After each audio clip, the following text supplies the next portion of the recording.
ವೀಕ್ಷಕರೇ, ಇಂದಿನ ಡಿಜಿಟಲ್ ಯುಗದಲ್ಲಿ ಯುಪಿಐ ವ್ಯವಹಾರಗಳು ನಮ್ಮ ದಿನನಿತ್ಯದ ಜೀವನದ ಅವಿಭಾಜ್ಯ ಅಂಗವಾಗಿ ಮಾರ್ಪಟ್ಟಿವೆ.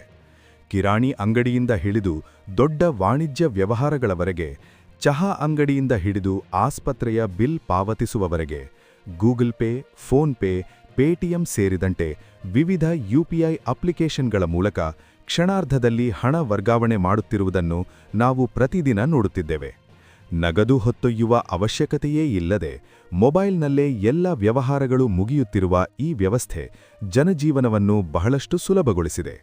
ಆದರೆ ವೀಕ್ಷಕರೇ, ಈ ಸೌಲಭ್ಯಗಳ ಜೊತೆಗೆ ಒಂದು ದೊಡ್ಡ ಸಮಸ್ಯೆಯೂ ದಿನೇ ದಿನೇ ಹೆಚ್ಚುತ್ತಿದೆ. ಅದು ತಪ್ಪಾದ ಯುಪಿಐ ಐಡಿ ಅಥವಾ ತಪ್ಪು ಮೊಬೈಲ್ ಸಂಖ್ಯೆಗೆ ಹಣ ಕಳುಹಿಸುವ ಪ್ರಕರಣಗಳು. ಆತುರದಲ್ಲಿ, ಗಮನ ಕೊರತೆಯಿಂದ ಅಥವಾ ಒಂದೇ ರೀತಿಯ ಹೆಸರಿರುವ ಖಾತೆಗಳನ್ನು ಗೊಂದಲ ಮಾಡಿಕೊಂಡು ಹಣ ಕಳುಹಿಸಿದ ನಂತರ ಅಯ್ಯೋ ತಪ್ಪಾಯಿತು ಎನ್ನುವ ಆತಂಕದಲ್ಲಿ ಅನೇಕರು ಮುಳುಗುತ್ತಾರೆ.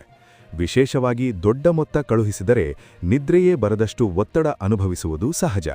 ವೀಕ್ಷಕರೇ, ಇಂತಹ ಪರಿಸ್ಥಿತಿಯಲ್ಲಿ ಮೊದಲಿಗೆ ತಿಳಿದುಕೊಳ್ಳಬೇಕಾದ ವಿಷಯವೇನೆಂದರೆ, ತಪ್ಪು ಯುಪಿಐ ವ್ಯವಹಾರವಾದರೂ ನಿಮ್ಮ ಹಣ ಸಂಪೂರ್ಣವಾಗಿ ಕಳೆದುಹೋಗಿದೆ ಎಂದು ಅರ್ಥವಲ್ಲ. ಸರಿಯಾದ ಕ್ರಮಗಳನ್ನು ಸರಿಯಾದ ಸಮಯದಲ್ಲಿ ತೆಗೆದುಕೊಂಡರೆ ಬಹುತೇಕ ಪ್ರಕರಣಗಳಲ್ಲಿ ನಿಮ್ಮ ಪೂರ್ಣ ಮೊತ್ತವನ್ನು ಹಿಂದಿರುಗಿಸಿಕೊಳ್ಳಲು ಸಾಧ್ಯವಿದೆ. ಆದರೆ ಅದಕ್ಕಾಗಿ ನೀವು ಏನು ಮಾಡಬೇಕು, ಯಾವ ಹಂತದಲ್ಲಿ ಯಾವ ಕ್ರಮ ತೆಗೆದುಕೊಳ್ಳಬೇಕು ಮತ್ತು ಯಾವ ತಪ್ಪುಗಳನ್ನು ಮಾಡಬಾರದು ಎಂಬುದನ್ನು ತಿಳಿದುಕೊಳ್ಳುವುದು ಅತ್ಯಂತ ಮುಖ್ಯ. ವೀಕ್ಷಕರೇ, ಮೊದಲನೇದಾಗಿ ನೀವು ಮಾಡಬೇಕಾದ ಕೆಲಸವೇನೆಂದರೆ ತಪ್ಪು ಖಾತೆಗೆ ಹಣ ಹೋದ ವ್ಯಕ್ತಿಯನ್ನು ನೇರವಾಗಿ ಸಂಪರ್ಕಿಸುವುದು. ಯುಪಿಐ ಅಪ್ಲಿಕೇಶನ್ಗಳಲ್ಲಿ ಸಾಮಾನ್ಯವಾಗಿ ಹಣ ಸ್ವೀಕರಿಸಿದ ವ್ಯಕ್ತಿಯ ಹೆಸರು ತೋರಿಸುತ್ತದೆ. ಕೆಲವೊಮ್ಮೆ ಭಾಗಶಃ ಮೊಬೈಲ್ ಸಂಖ್ಯೆಯೂ ಕಾಣಿಸುತ್ತದೆ. ಅದನ್ನು ಆಧಾರವಾಗಿ ತೆಗೆದುಕೊಂಡು ಸಾಧ್ಯವಾದಷ್ಟು ಶಾಂತವಾಗಿ ಮತ್ತು ವಿನಯಪೂರ್ವಕವಾಗಿ ಅವರಿಗೆ ಸಂದೇಶ ಕಳುಹಿಸಿ ಅಥವಾ ಕರೆ ಮಾಡಿ. ತಪ್ಪಾಗಿ ನಿಮ್ಮ ಖಾತೆಗೆ ಹಣ ವರ್ಗಾಯಿಸಿದೆ ಎಂದು ಸ್ಪಷ್ಟವಾಗಿ ವಿವರಿಸಿ. ವ್ಯವಹಾರದ ಸ್ಕ್ರೀನ್ಶಾಟ್, ವ್ಯವಹಾರ ಐಡಿ, ದಿನಾಂಕ ಮತ್ತು ಮೊತ್ತದ ವಿವರಗಳನ್ನು ಕಳುಹಿಸಿ. ಬಹುತೇಕ ಸಂದರ್ಭಗಳಲ್ಲಿ ವೀಕ್ಷಕರೇ, ಎದುರಿನ ವ್ಯಕ್ತಿ ಸಹಾನುಭೂತಿ ತೋರಿಸಿ ಹಣವನ್ನು ತಕ್ಷಣವೇ ಹಿಂದಿರುಗಿಸುತ್ತಾರೆ, ಏಕೆಂದರೆ ಅವರೂ ಸಹ ಕಾನೂನಿನ ಬಗ್ಗೆ ಅರಿವು ಹೊಂದಿರುತ್ತಾರೆ. ತಪ್ಪಾಗಿ ಬಂದ ಹಣವನ್ನು ವಾಪಸ್ ನೀಡದೇ ಇರುವುದು ಕಾನೂನುಬಾಹಿರ ಎಂಬುದನ್ನು ಹಲವರು ಅರಿತಿದ್ದಾರೆ. ಆದ್ದರಿಂದ ಮೊದಲ ಹಂತದಲ್ಲೇ ಹಣ ಮರಳಿ ಸಿಗುವ ಸಾಧ್ಯತೆ ಹೆಚ್ಚಿರುತ್ತದೆ. ಆದರೆ ವೀಕ್ಷಕರೇ, ಎಲ್ಲ ಸಂದರ್ಭಗಳು ಒಂದೇ ರೀತಿ ಇರುವುದಿಲ್ಲ.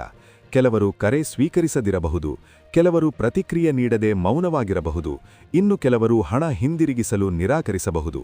ಇಂತಹ ಸಂದರ್ಭಗಳಲ್ಲಿ ನೀವು ಯಾವುದೇ ರೀತಿಯಲ್ಲಿ ಭಯಪಡುವ ಅಗತ್ಯವಿಲ್ಲ. ಎರಡನೇ ಹಂತದ ಕ್ರಮಗಳನ್ನು ತಕ್ಷಣವೇ ಕೈಗೊಳ್ಳಬೇಕು. ಎರಡನೆಯದಾಗಿ, ನೀವು ಬಳಸಿದ ಯುಪಿಐ ಅಪ್ಲಿಕೇಶನ್ನಲ್ಲಿ ಅಥವಾ ನಿಮ್ಮ ಬ್ಯಾಂಕ್ನಲ್ಲಿ ಅಧಿಕೃತ ದೂರು ಸಲ್ಲಿಸುವುದು ಅತ್ಯಂತ ಅಗತ್ಯ. Google Pay, PhonePe, Paytm ಸೇರಿದಂತೆ ಎಲ್ಲ ಯುಪಿಐ ಅಪ್ಲಿಕೇಶನ್ಗಳಲ್ಲಿ ಹೆಲ್ಪ್, ಸಪೋರ್ಟ್ ಅಥವಾ ರಿಪೋರ್ಟ್ ಇಶ್ಯೂ ಎಂಬ ಆಯ್ಕೆಗಳು ಲಭ್ಯವಿರುತ್ತವೆ. ಅಲ್ಲಿ ತಪ್ಪು ಯುಪಿಐ ವ್ಯವಹಾರ ಅಥವಾ ರಾಂಗ್ ಟ್ರಾನ್ಸಾಕ್ಷನ್ ಎಂಬ ಆಯ್ಕೆಯನ್ನು ಆಯ್ಕೆ ಮಾಡಿ.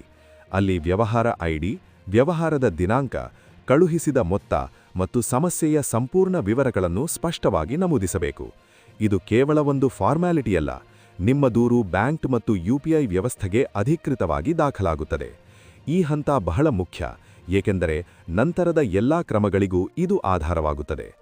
ಇದಕ್ಕೊಂದಾಗಿ ನಿಮ್ಮ ಬ್ಯಾಂಕ್ನ ಗ್ರಾಹಕ ಸೇವಾ ಕೇಂದ್ರಕ್ಕೆ ಕರೆ ಮಾಡಿ ಅಥವಾ ಸಮೀಪದ ಬ್ಯಾಂಕ್ ಶಾಖೆಗೆ ಭೇಟಿ ನೀಡಿ ಬರೆದ ದೂರು ಸಲ್ಲಿಸುವುದು ಉತ್ತಮ. ಬ್ಯಾಂಕುಗಳು ಇಂತಹ ದೂರುಗಳನ್ನು ಗಂಭೀರವಾಗಿ ಪರಿಗಣಿಸುತ್ತವೆ.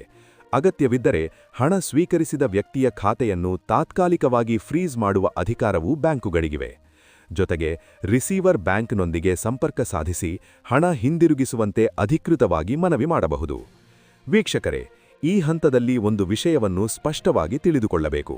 ಯುಪಿಐ ವ್ಯವಹಾರಗಳು ತಕ್ಷಣವೇ ಪೂರ್ಣಗೊಳ್ಳುವ ವ್ಯವಸ್ಥೆಯಾಗಿರುವುದರಿಂದ ಹಣ ಸ್ವೀಕರಿಸಿದ ವ್ಯಕ್ತಿಯ ಅನುಮತಿಯಿಲ್ಲದೆ ಬ್ಯಾಂಕ್ ನೇರವಾಗಿ ಹಣವನ್ನು ನಿಮ್ಮ ಖಾತೆಗೆ ಮರಳಿ ಜಮೆ ಮಾಡುವುದಕ್ಕೆ ಕೆಲವು ಕಾನೂನು ಮಿತಿಗಳಿವೆ.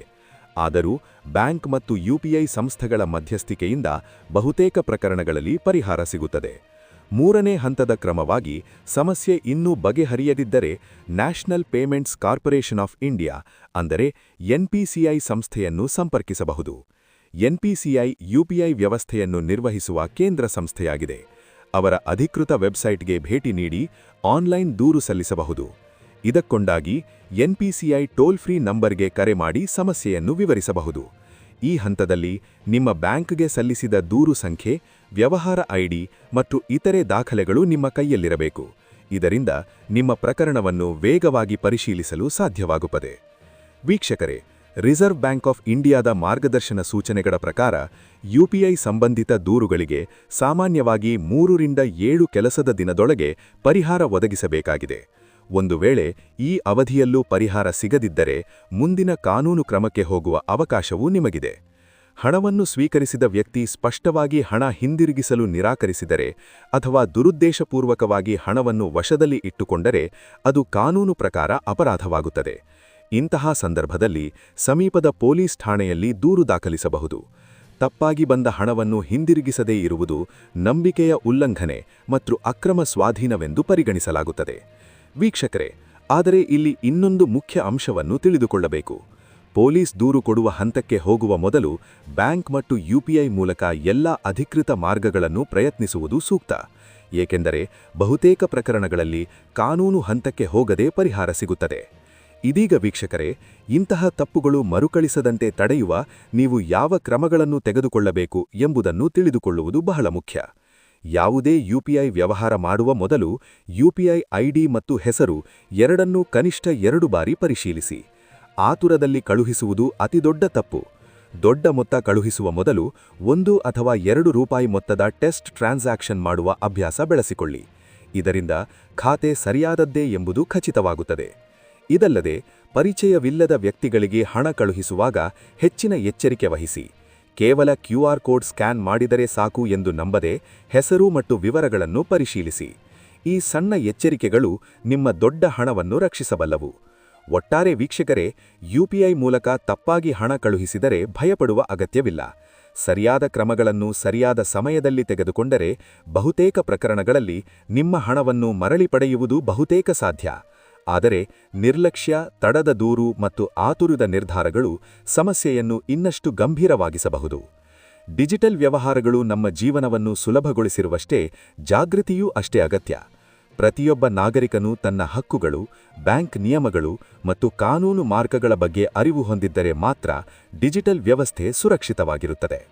ರಾಜ್ಯದ ಜನತೆಗೆ ಉಪಯುಕ್ತವಾಗಿರುವ ಇಂತಹ ಡಿಜಿಟಲ್ ಬ್ಯಾಂಕಿಂಗ್, ಯುಪಿಐ ಮತ್ತು ಹಣಕಾಸು ಸಂಬಂಧಿತ ನಿಖರ ಮಾಹಿತಿಯನ್ನು ಮುಂದುವರೆದು ನಿಮ್ಮವರೆಗೆ ತಲುಪಿಸುತ್ತಿರುವ ನ್ಯೂಸ್ ಫಾರ್ ಕರ್ನಾಟಕ ಚಾನೆಲ್ನೊಂದಿಗೆ ಸಂಪರ್ಕದಲ್ಲಿರಿ.